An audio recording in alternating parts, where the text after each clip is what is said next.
Buenos días, jóvenes. Nos da una alegría y un gusto encontrarnos nuevamente en un encuentro más para la preparación, en curso de preparación para recibir el sacramento de la confirmación. Yo soy la catequista Cristina y el día de hoy voy a compartir con ustedes el tema del día de hoy.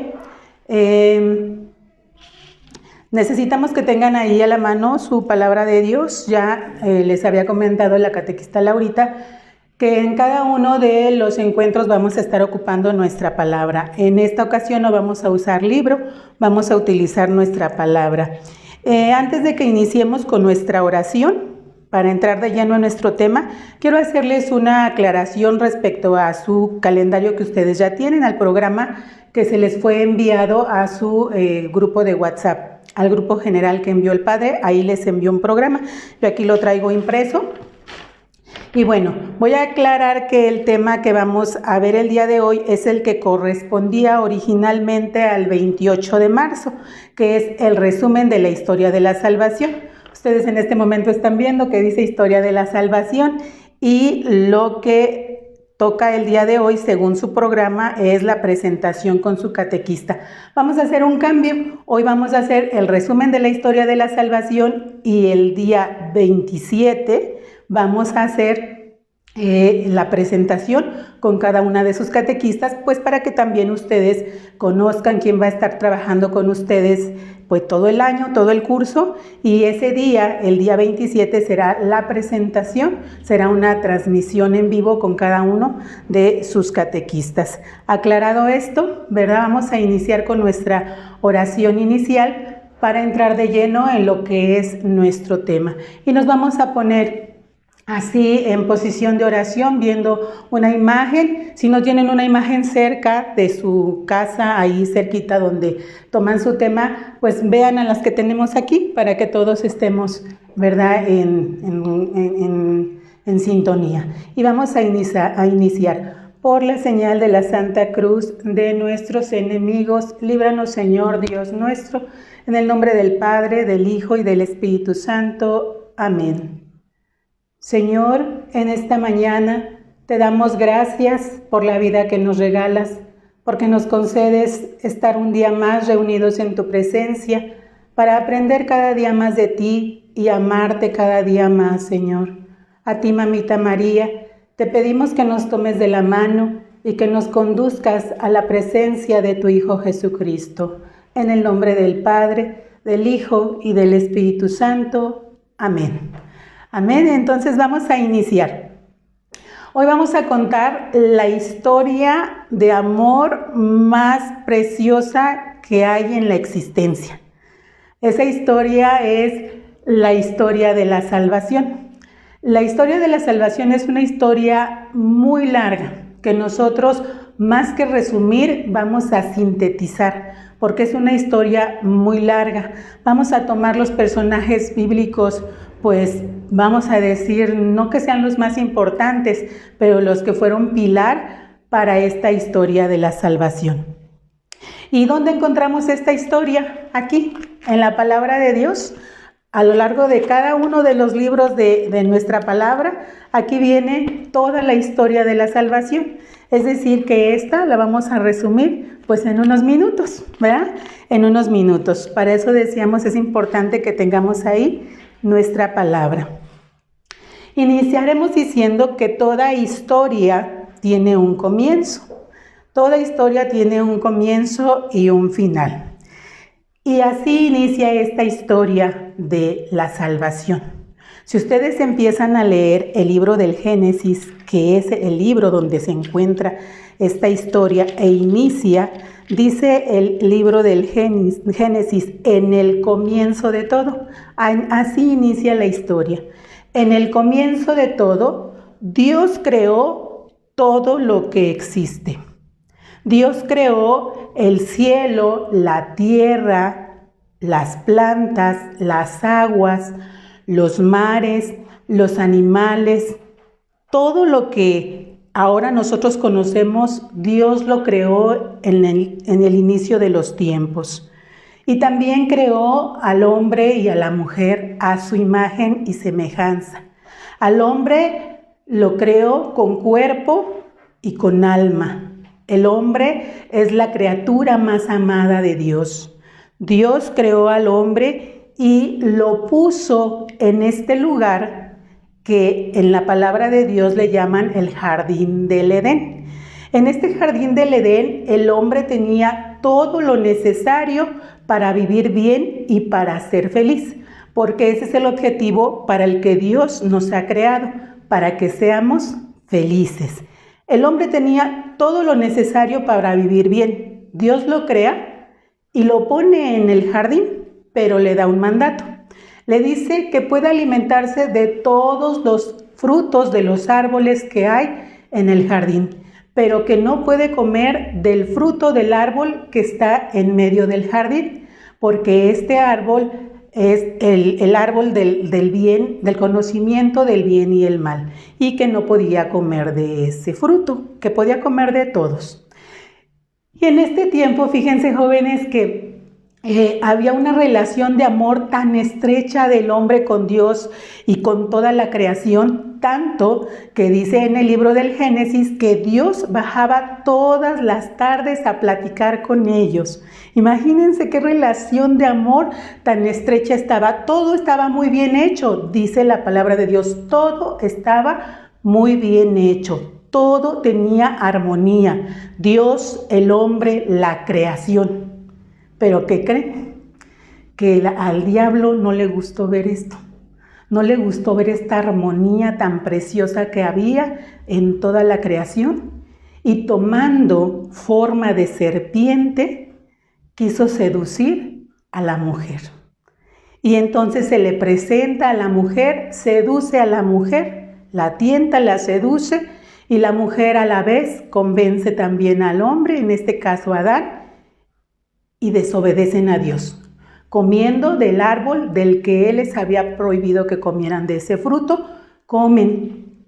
Y entonces, cuando Dios baja como todas las tardes a platicar con ellos, Dios, siendo Dios, sabemos que ya sabía lo que había pasado.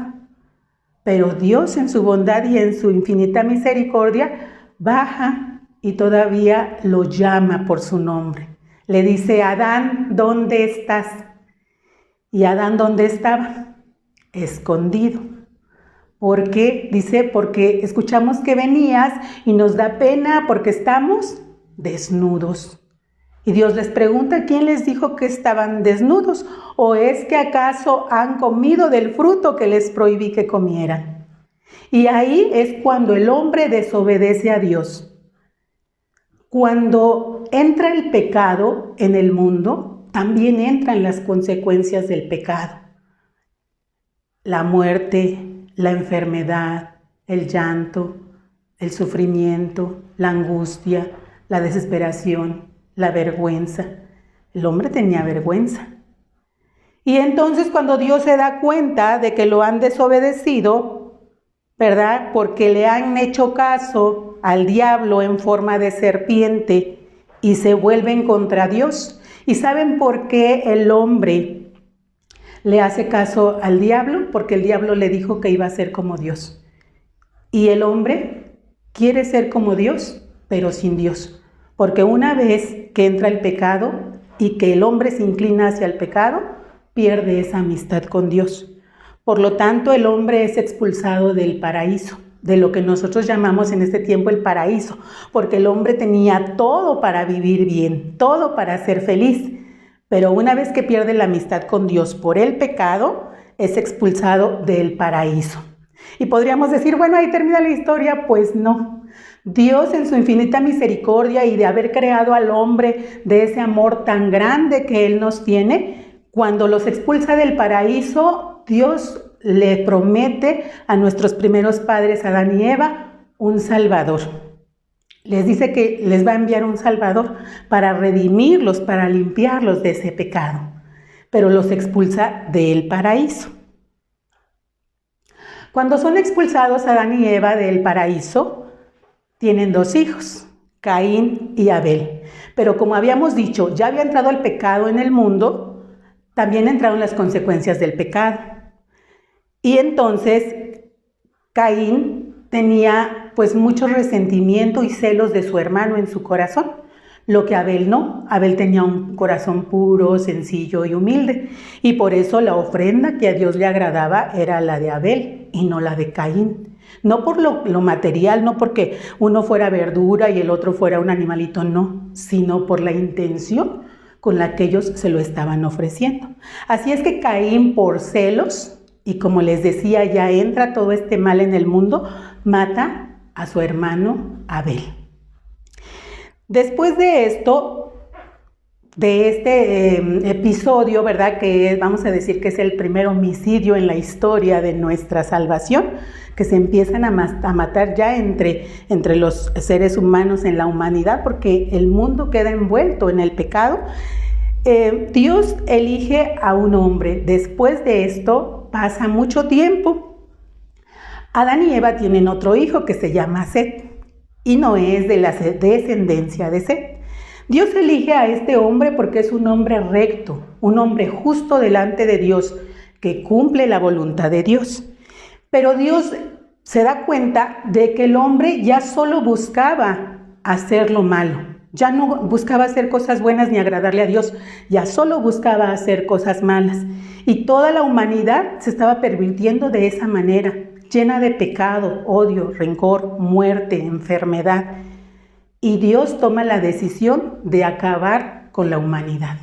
Así es que elige a Noé, que ustedes ya se saben muy bien esta historia porque la aprendieron en su curso cuando iban al curso para la Eucaristía.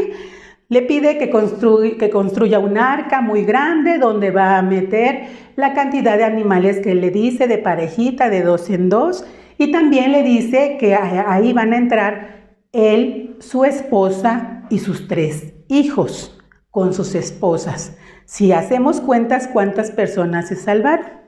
Sus 3 hijos y sus esposas, 6. Él y su esposa, 8. 8 personas.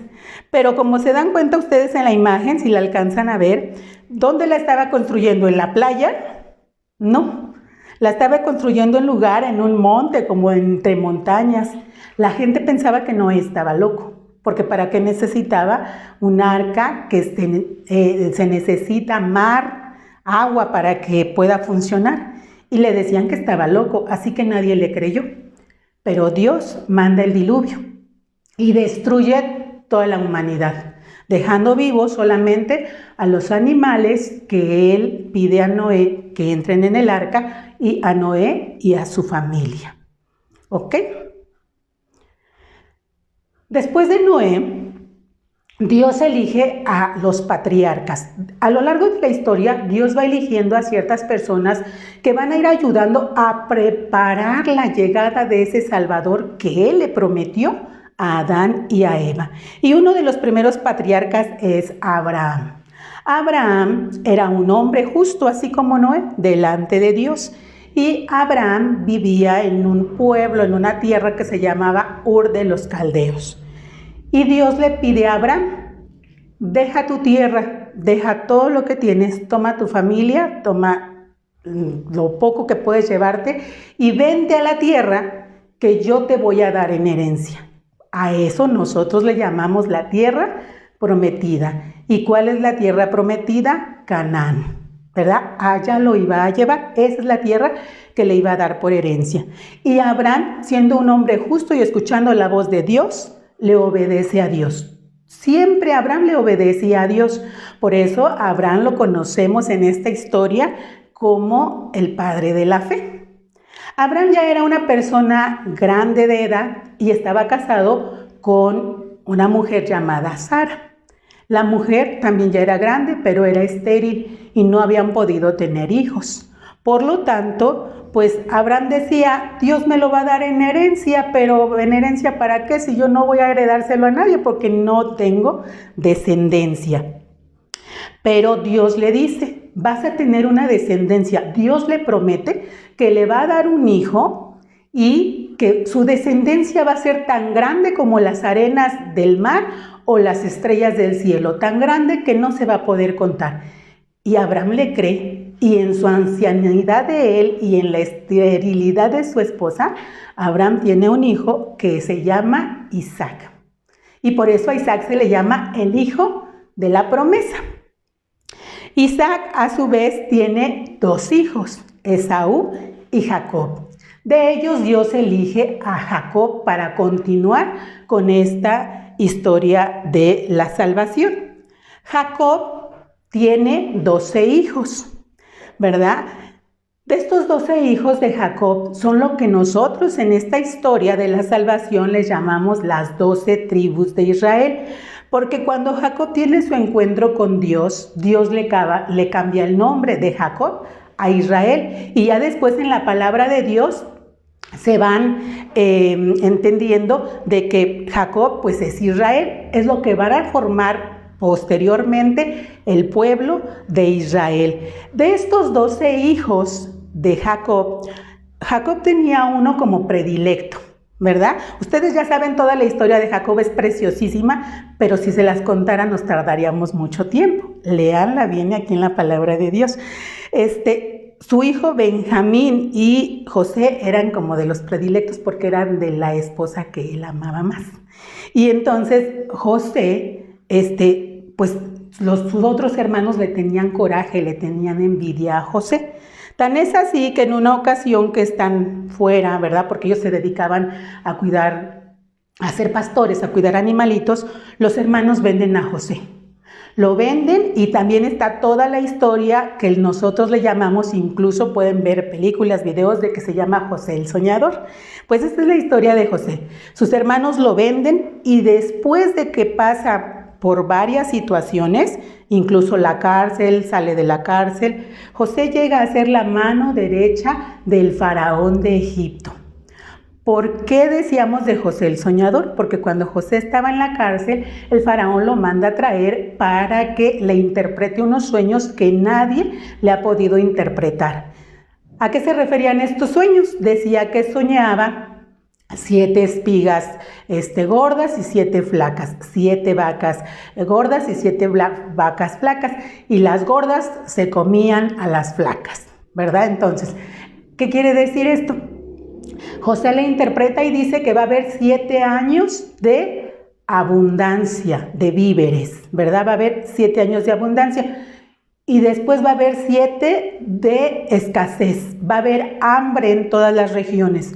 Y Dios te está poniendo eso en tu mente, ¿para qué? Para que te prevengas, para que almacenes cuando vengan los 7 años de abundancia, para que cuando vengan los 7 de escasez, pues no se mueran de hambre.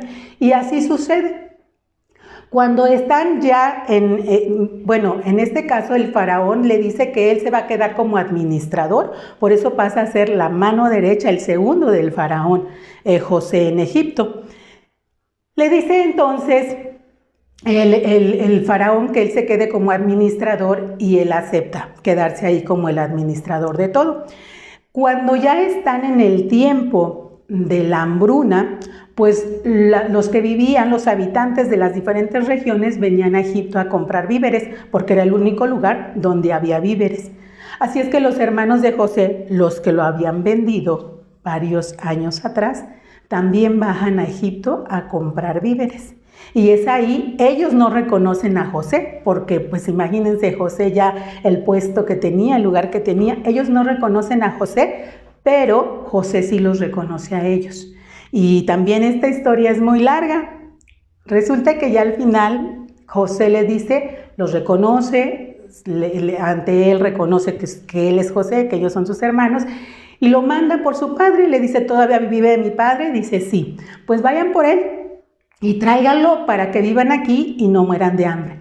Y así lo hacen, van, viene toda la familia, los hermanos de José, sus esposas, sus hijos, sus animales y todo lo que tenían, y bajan. Y en ese tiempo el faraón, que quería mucho a José, le da un lugar para que vivan ahí en Egipto. Un lugar bueno, pues para la crianza de animales, porque ellos a eso se dedicaban. Y ahí viven, en ese lugar, por varios años. ¿Qué pasa? Que van pasando años, aproximadamente unos 400 años.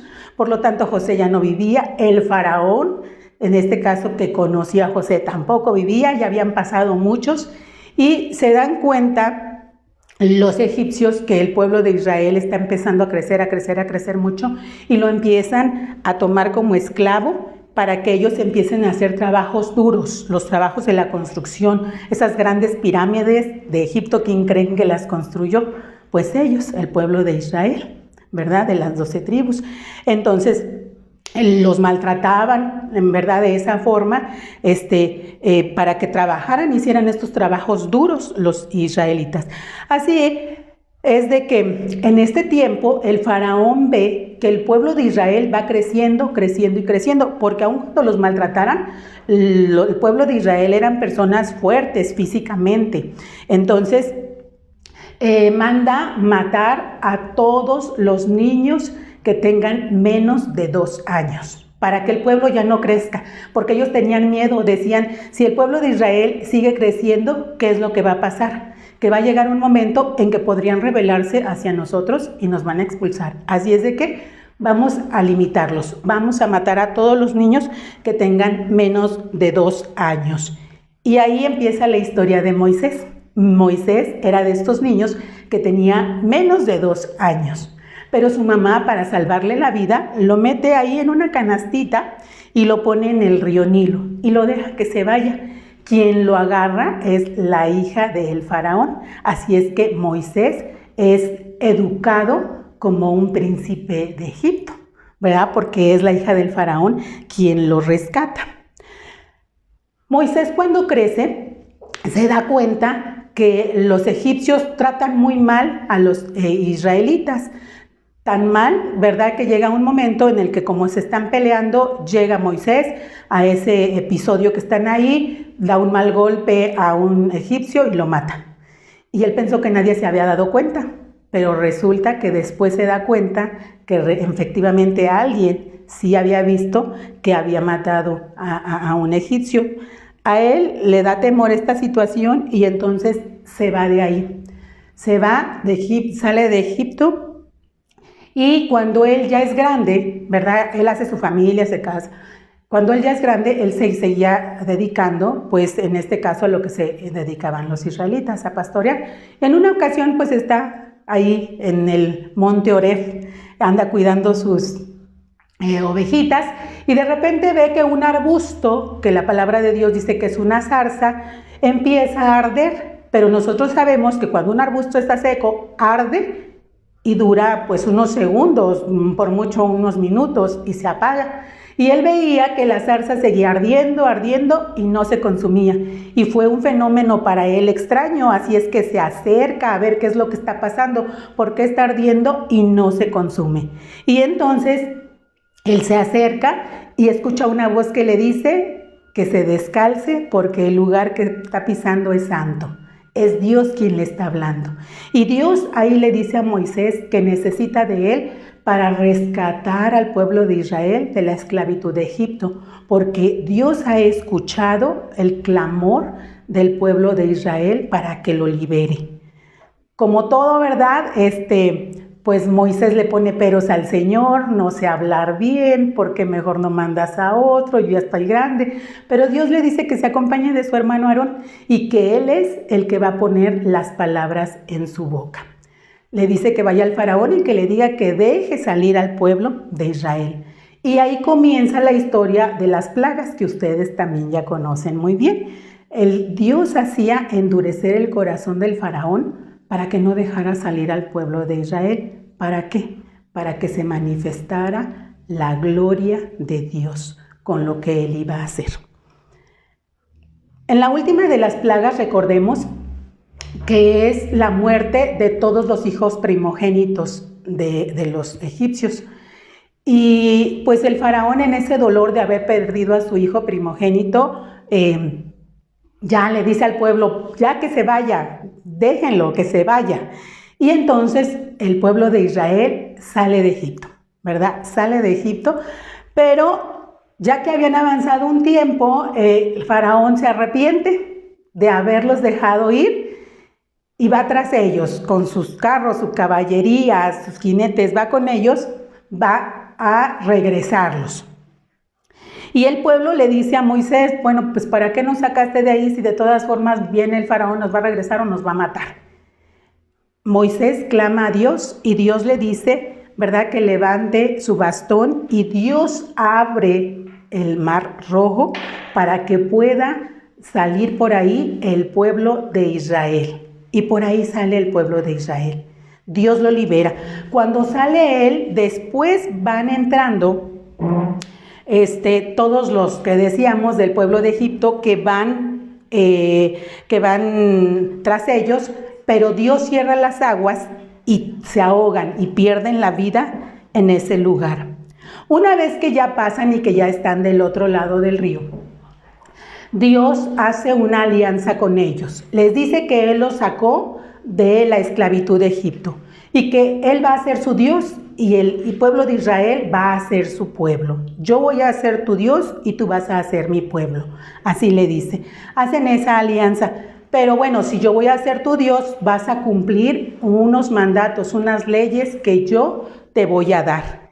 Y Dios le da a Moisés lo que ahora conocemos, ¿verdad?, las tablas de la ley o los 10 mandamientos de la ley de Dios.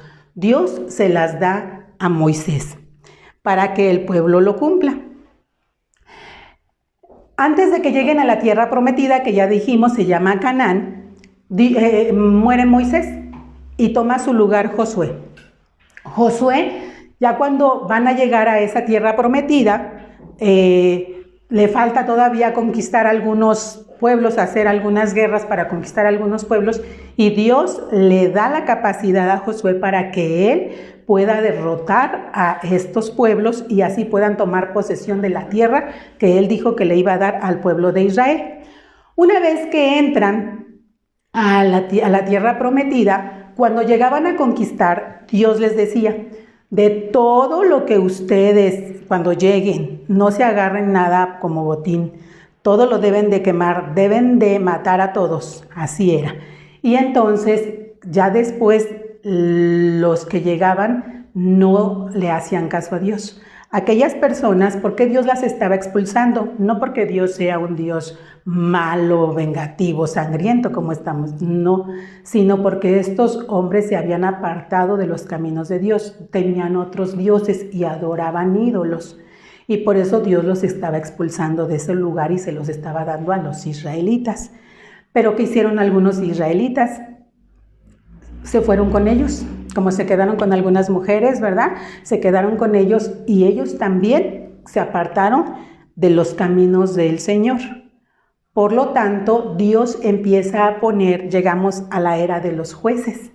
Dios empieza a poner jueces para que empiece a gobernar al pueblo y no se siga yendo por el camino del mal, sino que siga los caminos del Señor y para que haya justicia.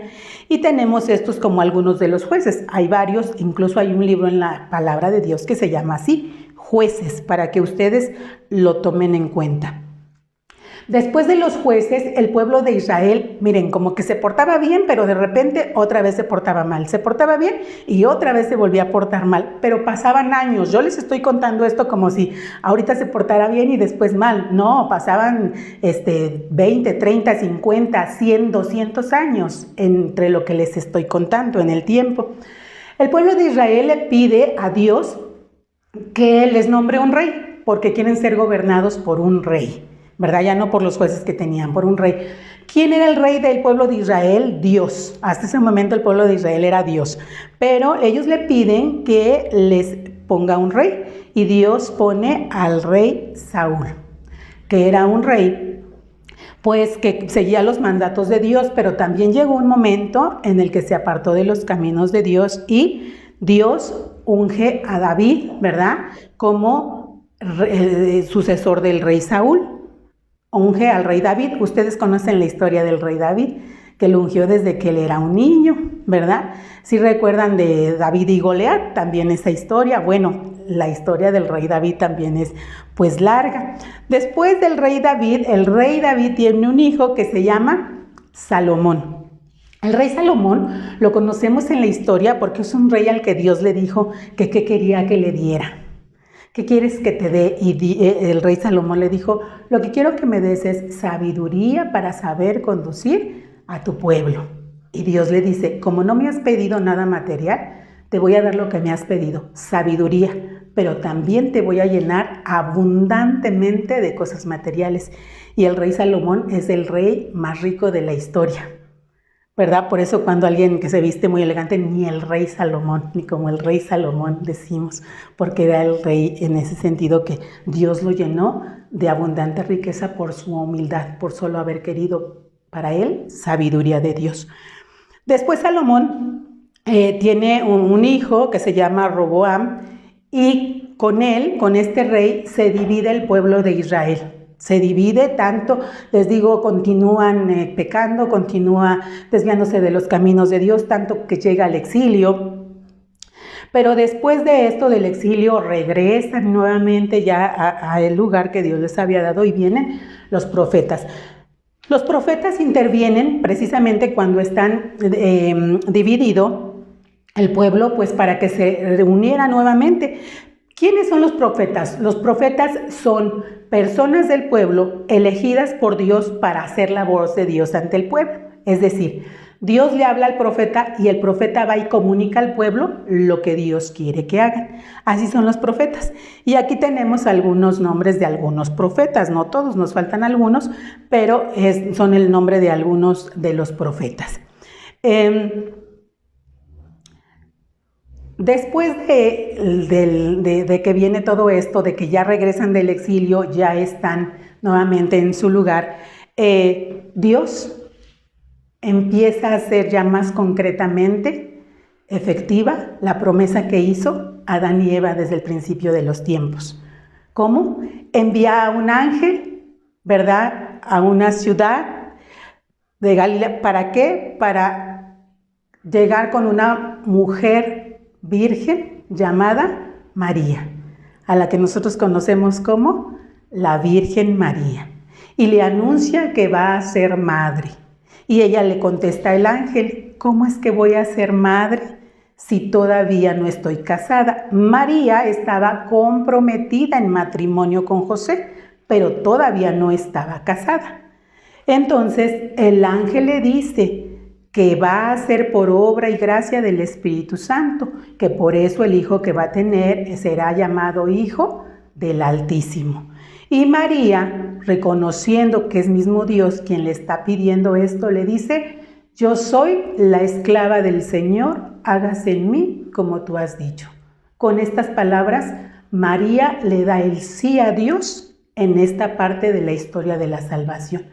¿Se dan cuenta lo hermoso de esta historia? De que una vez que el hombre desobedeció al Dios, que ha pecado continuamente, que Dios se manifiesta en su bondad, en su grandeza ante ellos, el hombre sigue pecando y ahora es Él mismo el que viene a salvar al hombre. ¿Cómo? Por medio de su Hijo Jesucristo. Envía a su Hijo, no envía a cualquier persona, no envía a un ángel. Su Hijo único es al que envía para salvar a la humanidad del pecado. Con el sí de la Virgen María viene el nacimiento de nuestro Señor Jesucristo.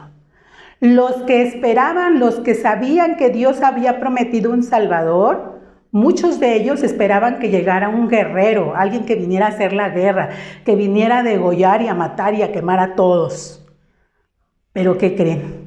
Que Dios en su infinita misericordia se manifiesta de otra manera muy diferente a como nosotros queremos verlo. Y miren, se manifiesta de esta manera, en un bebé humilde, sencillo, que nace en un pesebre, pobre entre los pobres. ¿Verdad? Vean esa imagen tan preciosa de nuestro Señor Jesucristo. Así se manifiesta Dios. Por eso muchos de los que esperaban al Salvador no creyeron en Él, porque no llegó de la forma que ellos esperaban verlo.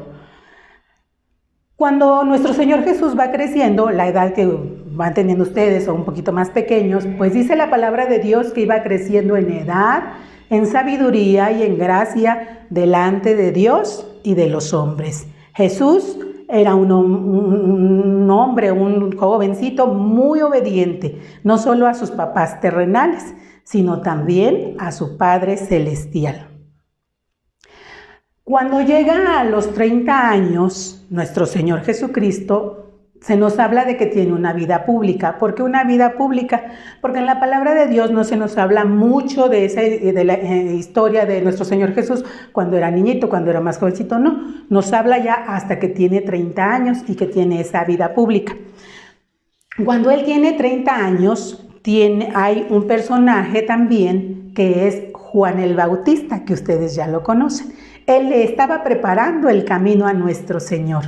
Y a todos aquellos que se querían arrepentir de sus pecados, que querían hacer ya cosas buenas, él los bautizaba en el río Jordán como un signo de que querían limpiarse de sus pecados. Y en una ocasión que él está haciendo esto ahí en el río Jordán, llega nuestro Señor Jesucristo y pide ser bautizado por él.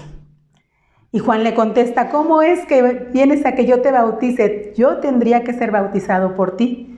Pero nuestro Señor Jesucristo le contesta que así tiene que ser para que se cumpla lo que se ha dicho de él en las Escrituras. Y en ese momento, jóvenes, hay una imagen preciosísima, una imagen preciosa donde se hace presente Dios trino y uno.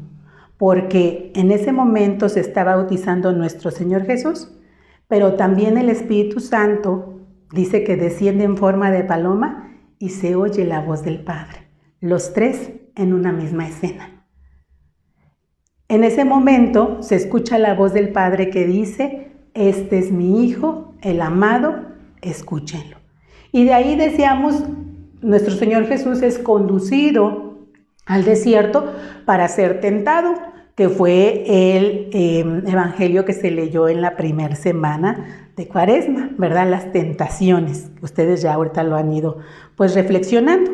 Y después de ahí vienen precisamente esta parte de la vida pública, decíamos, de nuestro Señor Jesús, donde en la Biblia se nos van narrando varios acontecimientos, varios prodigios y milagros que él realizó a la vista de quien estaba cerca de él, a la vista, en este caso, pues de los apóstoles que andaban con él. Y algunos de esos milagros, pues son estas imágenes, por ejemplo esta, donde nuestro Señor calma al viento y al mar, les dice cállate y queda quieto. Y entonces, ¿verdad?, los mismos apóstoles dicen, ¿quién es este que hasta el mar y el viento le obedecen? Tenemos el otro, la resurrección de Lázaro. Aquí, ¿verdad?, la sanación del ciego Bartimeo, la multiplicación de los panes, son algunos de los milagros que pues yo creo que ustedes ya tienen conocimiento de ello. Y llega el momento en el que Jesús es juzgado, sentenciado y condenado a muerte. Es condenado a muerte y una muerte de cruz. Y nosotros diremos, pues como fue condenado, fue sentenciado, ¿verdad? Lo obligaron a morir, y no es así, jóvenes. Nuestro Señor Jesucristo acepta voluntariamente esa muerte por amor a nosotros, para limpiarnos de nuestro pecado, porque esa es la misión salvífica de nuestro Señor Jesucristo. Él a eso vino, a salvarnos. Él ya sabía a qué era lo que venía y cómo iba a ser que iba a morir. Y Él lo acepta, y a eso viene a este mundo, a morir por nosotros. Él acepta esta muerte porque siendo Dios podía haberse negado, podría haber dicho no quiero de esta forma, pero Él acepta todo esto. Siendo Dios, el Todopoderoso, el dueño de todo, se anonada a sí mismo, toma la condición de hombre y muere por nosotros en una muerte, y una muerte de cruz, para mostrarnos cuánto nos ama Dios. Cuánto nos ama el Padre, que ha enviado a su Hijo único, dice, para que todo aquel que crea en Él no muera, sino que tenga vida eterna. Con la muerte en la cruz, nuestro Señor Jesucristo nos regala la vida eterna. La vida eterna, jóvenes, no nos la ganamos nosotros portándonos bien, haciendo buenas obras, buenas acciones. Nosotros la conservamos con todo lo que decimos. Pero la vida eterna, la salvación, ya nos la regaló nuestro Señor Jesucristo cuando murió por nosotros en la cruz. Pero ¿qué creen? Diremos, bueno, pues fin de la historia, ya vino, nos salvó, murió por nosotros y ahí se quedó. Pues no, al tercer día, nuestro Señor Jesucristo vence la muerte y resucita y está sentado a la derecha del Padre. ¿Y qué creen? Desde ahí Él sigue guiando, Él sigue amando a la iglesia, Él nos sigue ayudando para que nosotros no perdamos esa salvación que Él ya nos dio cuando murió en la cruz. Él sigue viendo por nosotros, porque nos envía una vez que Él regresa, ¿verdad?, al cielo, y que sabemos que está en el cielo y está en todas partes, porque está con nosotros. Creemos en un Dios vivo, que en este momento está aquí, que en este momento está ahí donde tú estás. Él está en todos lados. Desde ahí, Él también nos envía al Espíritu Santo, que es quien nos va guiando y quien ha ido guiando a la iglesia a lo largo de los años. Porque después de que Él se va, deja a la Iglesia Católica. El fundador de nuestra Iglesia Católica es el mismo nuestro Señor Jesucristo. Y deja como pilares a los 12 apóstoles con Pedro a la cabeza. Eso nosotros lo tenemos muy claro. Por lo tanto, después de ahí va guiándose, por medio del Espíritu Santo la iglesia y diremos, bueno, pues entonces ya terminó, pero ¿qué creen? La historia de la salvación continúa en la iglesia, siendo Jesús su eje y su centro. Porque nuestro Señor Jesús quiere que todos nos salvemos. Dios quiere que todos nos salvemos, que todo el que crea en Él, que todo el que se arrepienta pueda llegar a la salvación. Porque Él nos promete un cielo nuevo y una tierra nueva, donde no habrá llanto, dice, no habrá tristeza, no habrá dolor, no habrá angustia, donde todos seremos felices. Yo creo que todos, ¿verdad?, los que creemos en el Señor, los que creemos en sus promesas y que vemos con todo lo que ahorita hemos resumido, Dios cumple sus promesas. ¿Cuánto se va a tardar? No lo sabemos. Ya les decía yo, se los resumía así, pero pasaron miles de años para que Dios hiciera efectiva la promesa que les hizo a nuestros padres. Dios nos va a hacer efectiva la promesa de estar en el cielo con Él. ¿Cuándo? No lo sabemos. Dios lo sabe, pero creemos en sus promesas y creemos que Dios las va a cumplir. Y decíamos, nos sigue ayudando en la iglesia porque nos sigue dejando medios que nos ayudan a conservar esa salvación que Él ya nos ha regalado. Un ejemplo, solo un ejemplo de ello, son los sacramentos, jóvenes. Por eso debemos aprovecharlos. ¿Cuántos de ustedes ya recibieron el sacramento de la Eucaristía y cuántos se acercan a recibir ordinariamente el sacramento de la Eucaristía?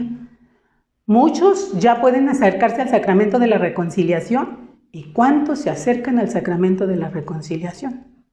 Entonces, tengamos en cuenta esto, desde que somos bautizados, somos hijos de Dios, ya no criaturas de Dios, hijos de Dios. En la confirmación se hace más efusiva esta presencia del Espíritu Santo en nuestra vida para ser discípulo misionero de Cristo y contar a todo mundo lo que ahorita acabamos de decir aquí. Toda esta historia de la salvación, la historia de amor más perfecta, ¿verdad? Tenemos lo que es la reconciliación. En la Eucaristía, jóvenes, se hace presente también ahí, fíjense el gran amor que Dios nos tiene, que no nada más vino su Hijo, murió por nosotros, nos salvó, sino que se queda como alimento espiritual nuestro, se queda como alimento de vida eterna, dice. Entonces, muy importante que le demos la importancia que tiene cada uno de los sacramentos. Dios está en medio del matrimonio, cuando inicia una nueva familia, un nuevo proyecto de vida. Está presente en los que reciben el orden sacerdotal, en las personas que deciden dedicarle su vida al servicio, a seguir trabajando y promoviendo el reino de Dios a todas las naciones. Y pues obviamente pues llega hasta el más necesitado, al enfermo. ¿Para qué? Pues para que también en esa enfermedad él tenga y sienta la presencia de Dios y pues pueda salir adelante. Y ya decíamos, joven, tú te estás preparando para recibir un sacramento, ¿verdad? ¿Cuál es este? El sacramento de la confirmación. ¿Y qué decimos? Una vez que tú ya termines todo este curso, esto es un tema introductorio, para el siguiente tema empezamos de lleno ya con tu libro, en tu tema, y te vas a preparar un largo año para recibir este sacramento. Cuando tú recibas este sacramento, en ese momento también vas a recibir la misión de ser eso, discípulo, misionero de Cristo para toda tu vida. Y decir que eres discípulo misionero de Cristo no quiere decir que te tengas que ir a lugares muy lejanos, a donde no conocen a Dios y hablarles de Jesucristo, no. ¿Sabes dónde empieza nuestra misión? En nuestra propia familia, con nuestros padres, con nuestros hermanos, siendo obedientes, haciendo lo que a nosotros nos toca. Si eres estudiante, ser buen estudiante. Si trabajas, hacer bien lo que haces. Desde ahí empieza nuestra misión para ser discípulo misionero de Cristo. Muy bien, y bueno, pues fin de la historia. Decimos fin, pero esta historia no tiene fin. Esta historia continúa y continúa y continúa. ¿Cuánto? No lo sabemos. El único que sabe cuándo es Dios mismo. Él es el que sabe hasta cuándo termina esta historia. Muy bien. Bueno, pues este es el resumen de la historia de la salvación. ¿Cuál es su actividad? Recuerden lo que dijo la catequista Laurita. 1 hora, transmisión. Otra hora para que trabajen y envíen sus temas. Entonces tienen 1 hora a partir de ahorita para que envíen su actividad. ¿Cuál va a ser su actividad? Ustedes van a hacer su resumen de la historia de la salvación, así como lo hemos hecho ahora. Lo pueden ir haciendo así con ilustraciones, con dibujos, pueden poner con letra también, pueden hacerlo en forma de una línea del tiempo, como a ustedes mejor se les acomode. Así va a ser su actividad. La pueden hacer en hojita, la pueden hacer en su cuaderno. Aquí no hay un material específico, lo que ustedes tengan, con eso trabajan y así van a hacer ustedes su resumen, su propio resumen, es decir, el resumen de la historia de la salvación, lo que aquí hemos visto en este momento. ¿Estamos de acuerdo? Eso es lo que van a enviar. Y bueno, terminando esto y antes de que hagamos la oración final, hay un aviso. La próxima semana hay suspensión, ahí no está marcado en su temario, pero no va a haber tema. Por eso les decía yo en el comienzo que la presentación con sus catequistas será hasta el día 27, para que lo tengan en cuenta al horario que les corresponde, en este caso a las 10 de la mañana, se abrirá la transmisión con sus catequistas y en ese momento tendrán cada uno pues su presentación con su catequista. Pues que estén muy bien, me dio mucho gusto compartir con ustedes este tema, que Dios los bendiga, pórtense muy bien, hagan su trabajo, 1 hora para que envíen y pues nos vemos la próxima vez.